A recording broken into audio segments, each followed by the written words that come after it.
And this next fight, two guys that are going in the wrong direction, but coming back after a long layoff and coming kind of trying to revive their careers a little bit. Miguel Baeza, he got knocked out 2 times in a row, and Punahele Soriano, horrible loss to Dustin Stoltzfus, some other pretty bad losses, and now he's coming down to 170. So it's going to be an action fight more than likely. That's why it's kicking off the main card. Two guys that predominantly like to strike, but I think that Baeza has a pretty significant advantage on the ground. But you look at how these guys match up. I mean, I feel like it's pretty obvious what they're both going to try to do. I mean, Baeza, he likes to keep his distance, chop that leg, and use that range striking, try to land that pull two on you.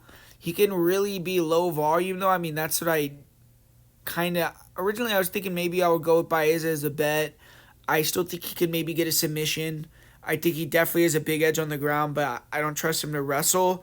And his low volume, just not pulling the trigger against Chaos, it just made me a little bit nervous to bet him here. So I kind of laid off, but I feel like he's obviously going to be the much better, more technical striker, and the kicks are going to be there for him. I mean, we saw them land for Dustin Stoltzfus, who I feel like he's much slower and not as solid with his kicking game as Baeza.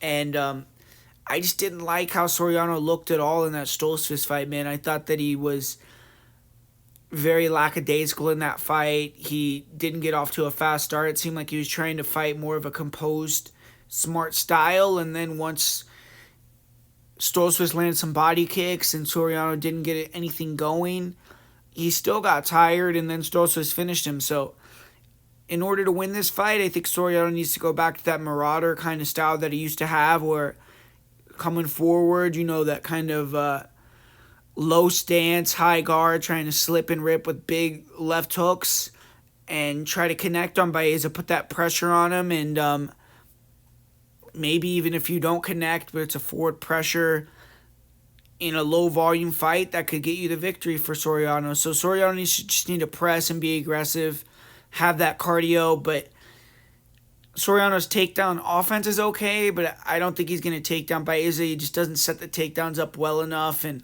he's taking on lower level guys due to physicality, but I think Baeza could take him down if he times it right. Soriano's coming forward, winging shots, and Baeza times it, gets the back. He could just tap out Soriano right quick and get that victory that way. So I think Baeza needs to try to fight long and then eventually time a takedown and get that submission victory. I think that would be its close and easiest path to victory. Use those kicks on the feet. And ultimately, I do think Baeza is going to get the job done, but hard fight to be confident on either guy with just their circumstances, the layoff. But personally, I think Baeza is just better everywhere. I think he's going to get the win here and win via submission.